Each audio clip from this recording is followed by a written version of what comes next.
Olá, minha gente, está na hora de ficar bem informado. Foz Notícias, edição desta terça-feira começa agora. Vamos ver os principais destaques de hoje. Susto e prejuízos para famílias que tiveram casas atingidas por um caminhão desgovernado em Linhares. Em São Gabriel da Palha, um carro também desgovernado atingiu uma casa. Colisão entre carretas e um carro de passeio deixou um morto e 3 feridos na BR-101 em São Mateus. Foragido por tráfico de drogas foi preso no interior de Rio Bananal. Doses da vacina contra a gripe seguem disponíveis nas unidades básicas de saúde de Linhares. Vítimas do grave acidente entre ônibus e carreta no sul do estado seguem hospitalizadas. Tudo isso e muito mais agora no seu Foz Notícias, que está no ar.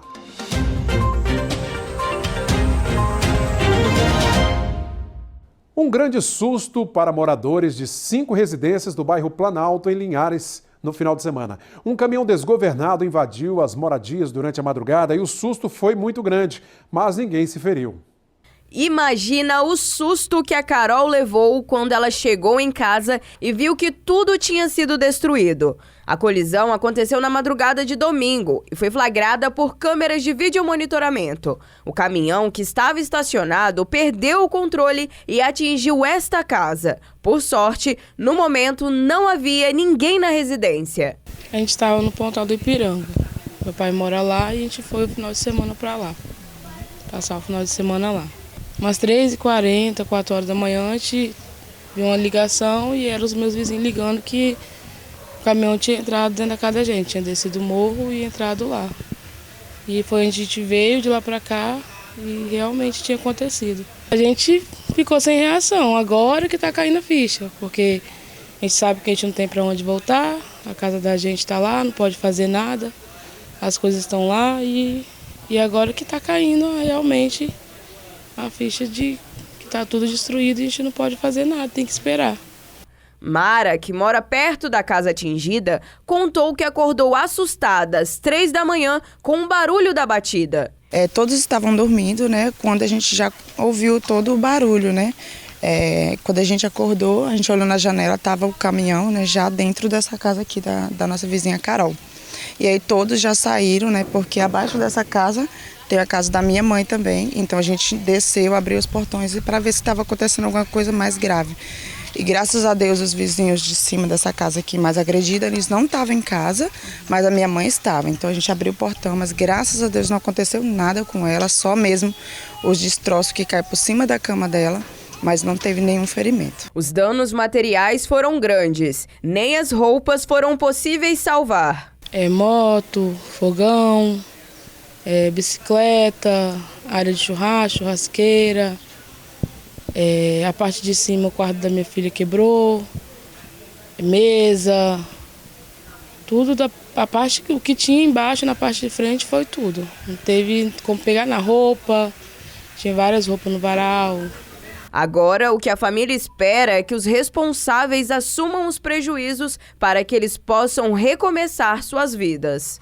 Que eles falaram que na terça-feira eles só podiam resolver na terça-feira, como era feriado, final de semana, e na casa a gente veio para casa da minha avó porque é o único lugar que tinha, né? Bom, além do susto, prejuízo aos moradores, né? Veja agora um rápido giro com outros destaques policiais da região. 2 homens foram presos na madrugada dessa segunda-feira no bairro Santa Cruz. A ocorrência foi registrada na rua Ademilson Nunes Loureiro. Os policiais viram um carro branco realizando manobras perigosas e fizeram a abordagem. No interior do veículo estavam 3 homens. Com eles, a polícia encontrou uma espingarda calibre 22, 50 munições intactas e um revólver calibre 38 com 6 munições. Tailo de Ambrosio Silva assumiu a posse da espingarda, enquanto Jefferson dos Santos Soares declarou ser o dono do revólver. Ambos receberam voz de prisão e foram conduzidos à delegacia. Além do porte ilegal de arma de fogo, Tailo também foi autuado por dirigir sem possuir carteira de habilitação. O veículo estava com licenciamento em atraso e foi removido ao pátio do Detran. Um preso fugiu da penitenciária regional de Linhares. Alessandro Figueiredo dos Santos, de 39 anos, utilizou uma corda improvisada com lençóis para escalar o muro. Foram encontrados rastros sentido a lagoa que margeia a unidade. A fuga foi descoberta na noite de ontem. O interno estava matriculado num curso de gesseiro, ministrado pelo Senai, e estava nos procedimentos finais para outro benefício, o trabalho externo, onde o preso trabalha fora e retorna à unidade para dormir. As buscas tiveram início imediatamente após a contagem e constatação da fuga, mas o interno ainda não foi encontrado. Um homem foi esfaqueado dentro de sua residência na localidade de Bagueira, interior de Linhares. A companheira da vítima foi quem desferiu a facada e depois fugiu em direção a uma mata. A ocorrência se deu neste domingo por volta das 17 horas. Um homem foi encaminhado ao hospital. E em São Gabriel da Palha, região noroeste do estado, um carro também desgovernado desceu uma ladeira e atingiu uma casa. Por sorte, ninguém estava na residência. Imagens de vídeo monitoramento mostram um momento em que um carro passa e logo em seguida uma fumaça de poeira surge. Várias pessoas correm para ver o que aconteceu. Tinha caído em cima de uma casa no bairro Gustavo Boni, em São Gabriel da Palha. E parte do telhado foi parar no chão. O acidente deixou muita gente assustada. Parte da casa destruída. Era fim de tarde quando o motorista perdeu o controle na descida de um morro bastante inclinado e acabou despencando com o Fiat Uno. De acordo com o boletim, o motorista saiu do carro com a ajuda do SAMU e disse que estava bem e não quis ir para o hospital. Já a casa teve danos na sala, na cozinha e em vários móveis e eletrodomésticos. O impacto foi tão forte que a estrutura ficou comprometida, segundo o Corpo de Bombeiros. E não parou por aí. O carro ainda atingiu a garagem do vizinho, destruindo parte do telhado e danificando 2 outros carros que estavam estacionados. A polícia militar esteve no local e a área foi isolada por segurança. Por sorte, não haviam pessoas na casa e ninguém se feriu. Que susto, que prejuízo também, né? Um filhote de gato foi encontrado dentro de uma caixa coletora de lixo no bairro Vicente Soela, em Colatina. Bom, os coletores, né, que bom, eles estavam atentos e conseguiram salvar o animal. No meio do lixo, um sinal de vida. Um miado fraco foi o que salvou esse gatinho de um fim triste. O animalzinho estava escondido entre restos de lixo na caixa coletora e só não foi triturado junto com os detritos porque um dos coletores o viu. Era fim de tarde no bairro Vicente Soela e a cena pegou todo mundo de surpresa. O gato foi retirado com todo cuidado e ganhou o carinho de moradores e de quem estava por perto. O ato de crueldade que mostra a importância de ficar de olho em situações de abandono e de maus tratos. Desta vez, o gatinho teve sorte, mas podia ter sido muito diferente. Vale lembrar que maus tratos, né, abandono de animais é crime e a pena vai de 2 a 5 anos de prisão. Vamos agora ver como fica o tempo nesta quarta-feira. O tempo segue instável no Espírito Santo devido à umidade trazida pelos ventos costeiros. Temperaturas amenas. Linhares com mínima de 21, máxima 25. Colatina, mínima de 20, máxima também de 25 graus. Em São Mateus, variação entre 21 e 26. Cachoeiro, mínima de 19, máxima de 23. E em Vitória, a mínima é de 21 e a máxima não passa dos 26 graus. A seguir, baixa adesão à vacina contra a gripe nas unidades de saúde de Linhares. E vamos também a São Mateus falar sobre o grave acidente que matou uma pessoa e deixou 3 feridas na BR-101 Norte.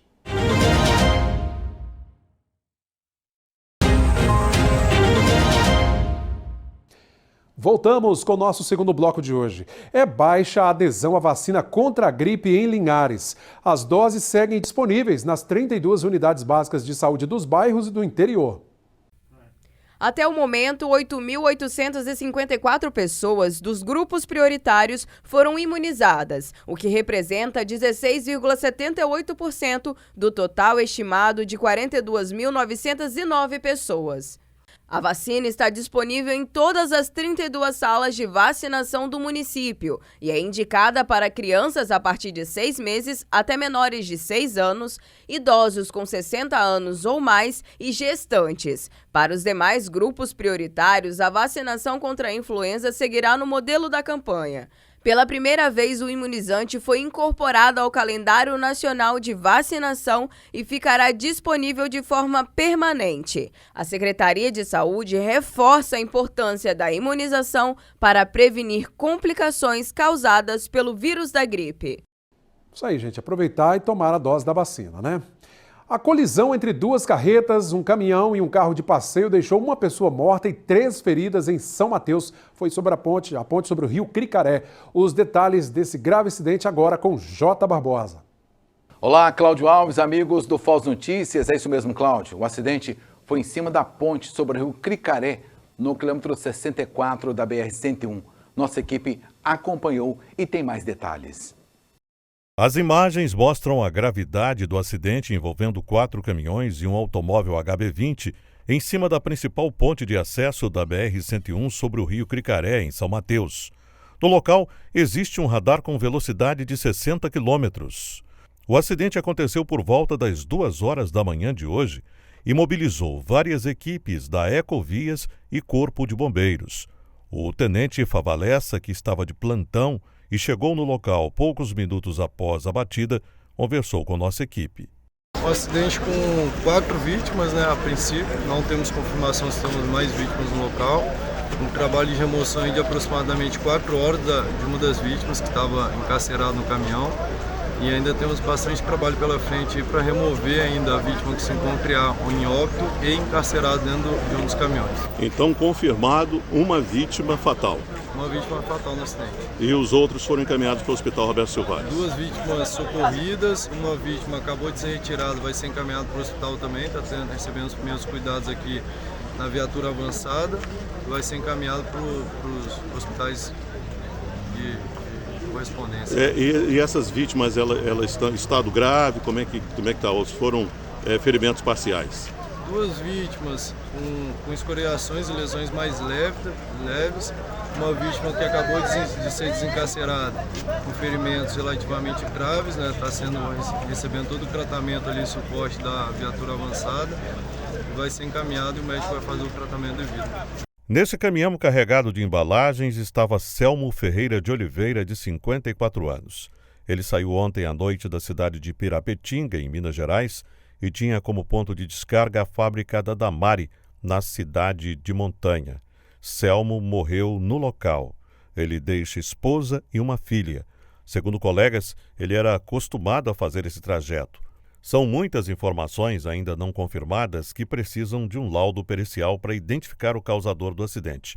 O motorista, que não quis se identificar, contou como tudo aconteceu. Vinha sentido Salvador e esse caminhão azul ele me ultrapassou no sinal vermelho, lá em cima. Quando chegou no meio da ponte, esse caminhão vermelho aí estava ultrapassando a carreta. Esse cara do caminhão azul se desesperou e bateu de frente com ele, né? E nisso sobrou a ponta da traseira assim, eu passei, pegou minha gabine e eu dei L. E aí bati lá no caminhão branco que está ali. As vítimas só foram removidas por volta das 7 horas da manhã. O motorista do HB20, também envolvido no acidente até o fechamento dessa edição, ainda não havia sido identificado. O PRF Ravani também falou sobre o acidente. As causas desse acidente ainda precisam ser investigadas. De forma preliminar, um dos veículos de carga teria invadido a contramão e colidido frontalmente com outro veículo de carga que seguia no sentido oposto. Os demais veículos acabaram se envolvendo na ocorrência na sequência.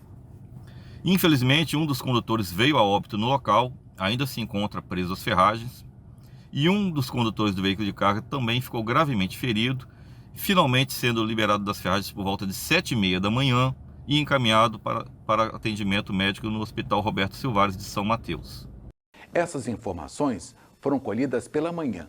O segundo motorista, que estava preso às ferragens, foi encaminhado para o Hospital Roberto Silvares. Não sabemos como está o seu estado de saúde. As outras vítimas tiveram ferimentos leves, mas também foram encaminhadas para o hospital. A BR-101 foi liberada no início da tarde. Muitos motoristas que vinham com o sentido Bahia pegaram uma rota alternativa pela BR-381. Agora vamos com outros destaques policiais. Entre as informações, jovem é vítima de tentativa de homicídio. Confere no Giro Policial. Um influenciador digital foi surpreendido por criminosos nesse final de semana em Água Limpa, Jaguaré, quando se preparava para sair de casa com a namorada para jantar. Imagens das câmeras de segurança de um bar que fica próximo à casa da vítima mostram o momento em que o casal sai, entra no carro, o rapaz com o celular parece gravar um vídeo e um dos criminosos vai até a porta do motorista. A vítima conseguiu bater na mão do suspeito e correr, mas mesmo assim foi atingida por um tiro no braço. Assustada com a ação dos criminosos, a mulher tenta voltar para dentro de casa, mas não consegue, é obrigada a retornar ao veículo. O caso está sendo apurado e, de acordo com a Delegacia de Jaguaré, está sendo tratado como tentativa de latrocínio. Os 2 suspeitos envolvidos foram presos pela polícia horas depois. E a Polícia Civil está investigando o assassinato do jovem Vitor de Souza Maara, de 24 anos, que foi encontrado morto dentro de uma represa de Pedreira, zona rural de Montanha, na tarde desse domingo. O jovem havia desaparecido no dia 20 na comunidade de Taquarinha, em Mucuri, no sul da Bahia. O corpo estava com os pés e mãos amarradas e uma pedra presa por uma corda amarrada no pescoço da vítima. As primeiras informações dão conta de que o jovem pode ser mais uma vítima do tráfico de drogas que atua nas cidades de Pedro Canário, Montanha e Mucuri. Foram banhistas que estavam no local que acionaram a Polícia Civil. Um homem de 27 anos morreu em um acidente de moto nesta segunda-feira na S-315, na altura do distrito de Santa Maria, em São Mateus. A vítima foi identificada como Wenderson do Rosário Moreira. A polícia está investigando o que de fato aconteceu. No local, as informações dão conta de que um homem estava caído às margens da rodovia após o acidente. Testemunhas contaram à polícia que a vítima foi vista pela última vez no domingo em um bar em Santa Maria e saiu de lá por volta das 19 horas, sentido São Mateus. Com isso, encerramos a nossa participação de hoje aqui de São Mateus e região. Cláudia, a gente volta amanhã. Forte abraço e até lá. Muito obrigado, Barbosa, pelas informações. Até a próxima edição. Vamos conferir como o Mercado Agro abriu a semana. Cotações do Agro. Oferecimento Taquete Variedades. Aqui tem qualidade com economia. Cafeicultor. Sua colheita começa aqui. Café Arábica bebida dura, R$ 2.563 a saca. O Conilon tipo 7, R$ 1.660.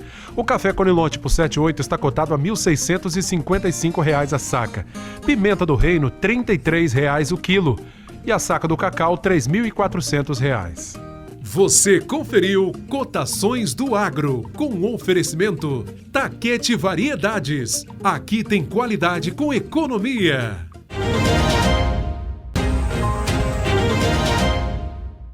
De volta agora com o terceiro e último bloco de hoje. Um foragido da Justiça, suspeito de tráfico de drogas e associação para o tráfico, foi preso no interior de Rio Bananal.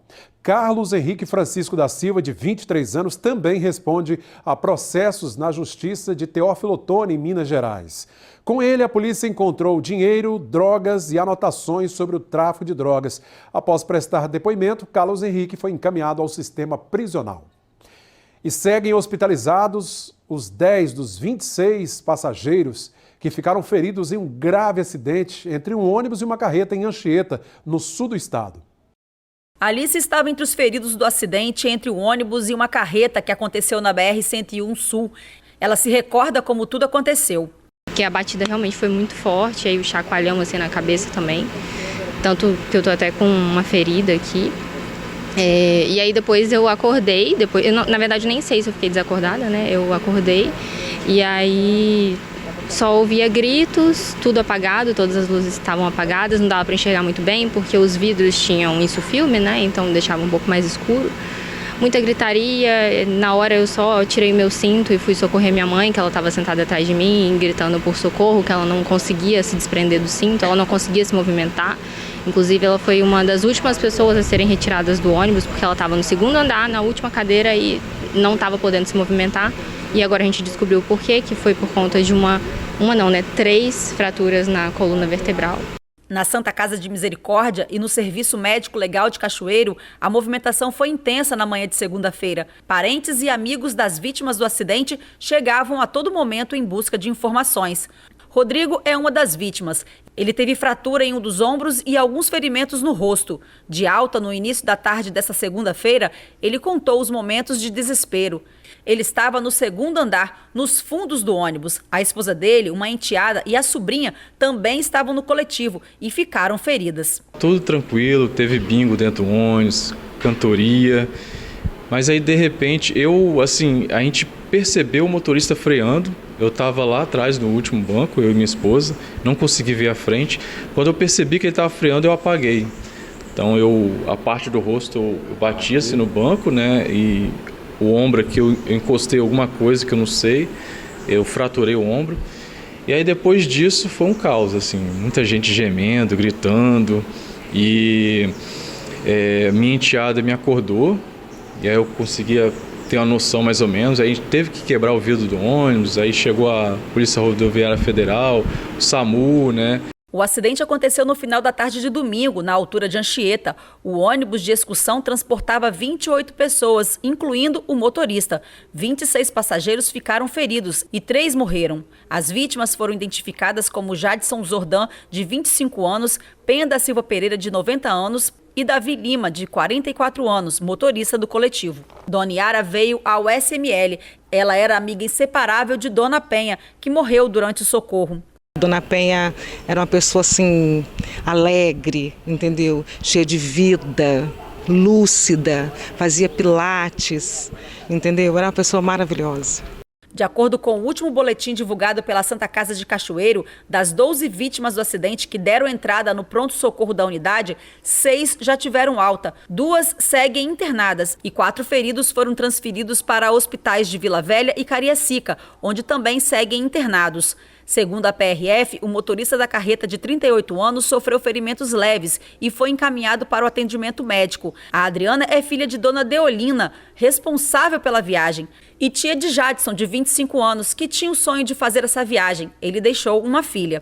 Eu estou acompanhando, junto com a empresa Penedo também está acompanhando todos os familiares, como é que eles estão, se está no hospital, se saiu. A empresa também está dando todo o respaldo, entendeu? Jurídico, com o emocional, nós estamos com a psicóloga aí que está dando assistência, entendeu? O acidente aconteceu por volta de 5 horas da tarde do domingo, em uma curva. A carga de mamão transportada pelo caminhão acabou forçando o tombamento do veículo, que, descontrolado, invadiu a contramão e acabou batendo de frente com um ônibus de turismo que retornava de Raposo, no Rio de Janeiro. O trânsito ficou interditado nos 2 sentidos por horas para o socorro das vítimas. A carga de mamão ficou espalhada na pista. Bom, nosso telejornal de hoje está terminando. Eu convido você a continuar seguindo as nossas redes sociais no Instagram, Facebook e no nosso canal no YouTube TV Foz Linhares. Até a próxima edição, a gente se encontra até lá.